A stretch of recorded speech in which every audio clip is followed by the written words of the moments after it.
Hello everyone, welcome back to my YouTube channel. This is Manpreet Singh and you are watching physics world. तो आज की इस video में हम पढ़ने वाले हैं क्लास 11th फिज़िक्स का जो वेक्टर्स वाला टॉपिक है, बेसिक मैथमेटिकल टूल्स, उसमें हम पढ़ेंगे टाइप्स ऑफ वेक्टर्स। पिछली क्लास में हमने वेक्टर्स का बेसिक इंट्रोडक्शन किया था, वेक्टर्स एंड स्केलर्स में डिफरेंस बताया था, और vector representation and magnitude representation मैंने आपको सिखाया था। इस क्लास में हम पढ़ने वाले हैं टाइप्स ऑफ वेक्टर्स। ये बहुत इंपॉर्टेंट टॉपिक होने वाला है, तो इससे आप की थ्योरी स्ट्रांग होएगी और इससे फिर आप न्यूमेरिकल्स को आसानी से सॉल्व कर पाएंगे। तो स्टार्ट करते हैं वीडियो। तो वेक्टर्स के कुछ टाइप्स हैं, जैसे सबसे पहला टाइप जो है आपका इक्वल वेक्टर्स। इक्वल वेक्टर्स क्या होते हैं? Two or more vectors are equal when they have the same length and they point in the same direction. तो वेक्टर्स आखिरकार होता क्या है, मैंने पिछली क्लास में बताया था कि ये मैग्नीट्यूड प्लस डायरेक्शन होता है। ठीक है, मैग्नीट्यूड प्लस डायरेक्शन।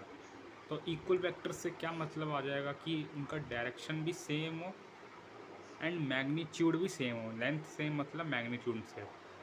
वेक्टर का जो मैग्नीट्यूड होता है वो उसकी लेंथ पे डिपेंड करता है। मैग्नीट्यूड अगर कम है तो हम लेंथ छोटी बनाते हैं, वेक्टर की मैग्नीट्यूड ज़्यादा है तो हम लेंथ बड़ी बनाते हैं। तो यहाँ पे लेंथ इक्वल है दोनों वेक्टर्स की, मतलब दोनों का मैग्नीट्यूड इक्वल है, और दोनों सेम डायरेक्शन में पॉइंट कर रहे हैं, मतलब वो डायरेक्शन वाइज भी इक्वल है, इसीलिए वो क्या होंगे? Equal vectors. Vector A is equal to vector B. ये मत समझिएगा कि ये पीछे है ये आगे है, ऐसा कुछ नहीं है। सेम डायरेक्शन में पॉइंट कर रहा है, लेंथ में भी सेम है। That's why these two are equal vectors. ठीक है, सेकेंड में पढ़ते हैं नेगेटिव वेक्टर्स। नेगेटिव वेक्टर्स क्या होते हैं? Vectors having the same length but are opposite in direction are called negative vectors. तो होता क्या है, यहाँ पे दोनों सेम डायरेक्शन में थे, बट यहाँ पे एक इस डायरेक्शन में है, एक बिल्कुल ऑपोजिट डायरेक्शन में है। मतलब एंगल कितना हो गया? 180 डिग्री। ठीक है, इसका एरो इसके एरो में अगर आप एंगल निकालेंगे तो क्या आएगा? 180 डिग्री आएगा। मतलब अगर 180 डिग्री से आपका वेक्टर पलट जाता है तो क्या होता है? तो वो हो जाते हैं नेगेटिव वेक्टर्स। लेकिन इसमें एक कंडीशन है कि लेंथ अभी भी सेम है।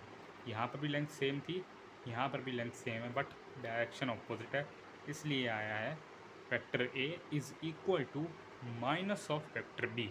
ठीक है, vector A is equals to minus, क्योंकि अगर हम इस डायरेक्शन को पॉजिटिव मान रहे हैं तो इसको नेगेटिव मानेंगे।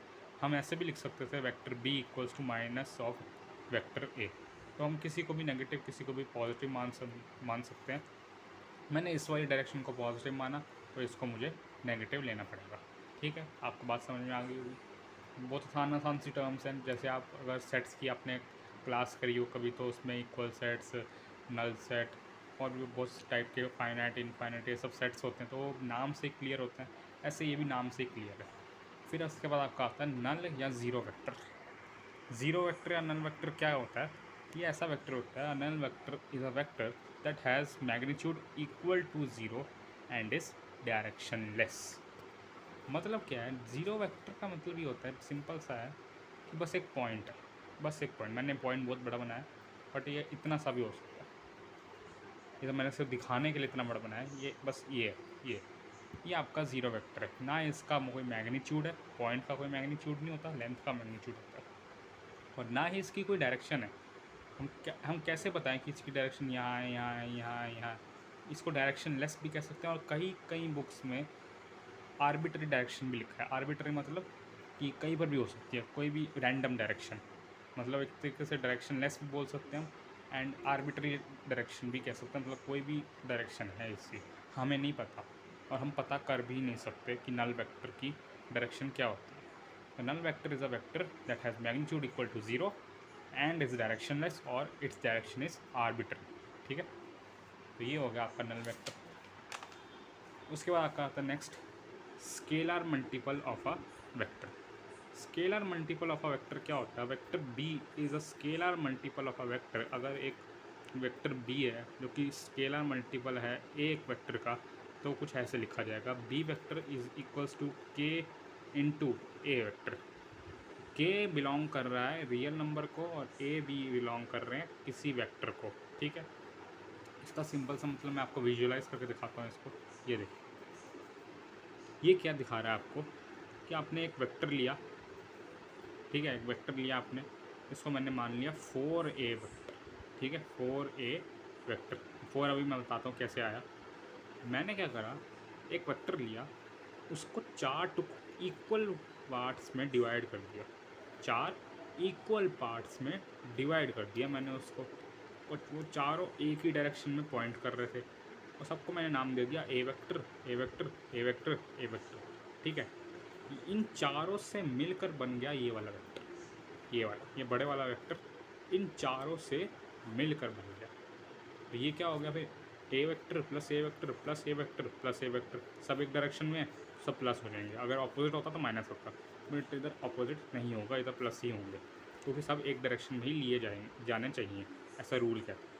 तो अब सब एक डायरेक्शन में लिए जा रहे हैं, तो ए वेक्टर प्लस ए वेक्टर प्लस ए वेक्टर प्लस ए वेक्टर गिव्स अस 4 ए वेक्टर्स, 4 टाइम्स ए वेक्टर। तो इस वाले वेक्टर को हम बोल देते हैं बी वेक्टर, ठीक है। ये जो बड़े वाला वेक्टर है, मैं इसको बोल रहा हूँ बी वेक्टर, ये नया वेक्टर बन गया, मैंने इसको बोल दिया बी वेक्टर, और ये छोटे छोटे वेक्टर्स को मैंने बोल दिया ए वेक्टर। तो ए और बी में क्या रिलेशन हो सकता है, बी वेक्टर, तो ये बड़े वाला वेक्टर को मैंने बी वेक्टर माना, is equal to 4 A vector.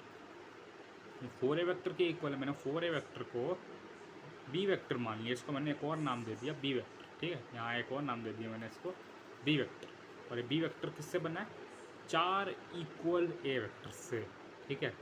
अब इधर 4 क्या है, ये 4 क्या है, स्केलर है, इसकी कोई डायरेक्शन नहीं है, मतलब एक तरीके से इसका मैग्नीट्यूड तो है बट कोई डायरेक्शन नहीं है।